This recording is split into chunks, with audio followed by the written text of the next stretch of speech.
ব্যক্তিগত, পারিবারিক কিংবা অফিস ব্যবসার কাজে বিভিন্ন সময় আমরা অনেকেই ঋণগ্রস্ত হই। তবে সাধ্যের বাইরে ঋণ দেয়া নেয়া দুটোই ইসলাম নিষেধ করেছে, কারণ এতে সময় মতো ঋণ পরিশোধের সম্ভাবনা কমে যায়। ফলে ঋণদাতা যেমন হতাশাগ্রস্ত হয়, তেমনি ঋণগ্রহীতার আত্মমর্যাদাও ক্ষতির শিকার হয়।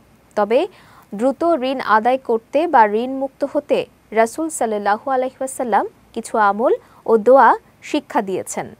শেখ তাসফিয়া করিম জানাচ্ছেন বিস্তারিত। আর্থিক দুরবস্থায় পড়লে মানুষ ঋণ নিতে বাধ্য হয়, ঋণের টাকায় প্রয়োজন পূরণের চেষ্টা করে। মহানবী সাল্লাল্লাহু আলাইহি ওয়াসাল্লাম আল্লাহর কাছে আশ্রয় প্রার্থনা করতেন যাতে তিনি ঋণে জড়িয়ে না পড়েন।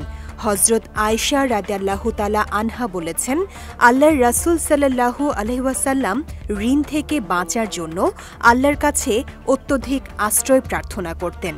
একবার ঋণ থেকে রক্ষা পেতে প্রার্থনারত অবস্থায় এক ব্যক্তি তাকে দেখে বলেন, হে আল্লাহর রাসূল, আপনি ঋণ থেকে খুব বেশি বেশি আশ্রয় প্রার্থনা করে থাকেন কেন? জবাবে নবী সাল্লাল্লাহু আলাইহি ওয়াসাল্লাম বলেন, মানুষ ঋণগ্রস্ত হলে মিথ্যা বলে এবং ওয়াদা ভঙ্গ করে। রাসূল সাল্লাল্লাহু আলাইহি ওয়াসাল্লাম বলেছেন, তোমাদের মধ্যে সেই ব্যক্তি উত্তম যে উত্তম রূপে ঋণ পরিশোধ করে। এক্ষেত্রে কেউ যেন গড়িমসি না করে সে বিষয়েও তাগিদ দিয়েছেন নবী সাল্লাল্লাহু আলাইহি ওয়াসাল্লাম।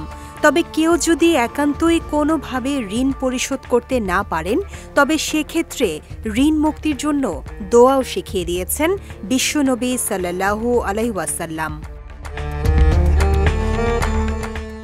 আনাস ইবনু মালিক রাদিয়াল্লাহু তাআলা আনহু থেকে বর্ণিত, নবী সাল্লাল্লাহু আলাইহি ওয়াসাল্লাম বলেছেন, হে আল্লাহ, নিশ্চয়ই আমি আপনার কাছে আশ্রয় চাই দুশ্চিন্তা, পেরেশানি, অক্ষমতা, অলসতা, কাপুরুষতা, কৃপণতা, ঋণের বোঝা ও লোকজনের আধিপত্য থেকে।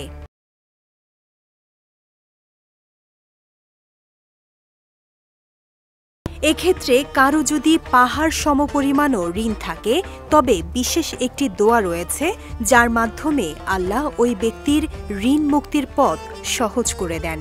দোয়াটি হল, আল্লাহুম্মা কফিনি বিহালালিকা আন হারামিকা ওয়া আগনিনি বিফাদলিকা আম্মান সিওয়াক।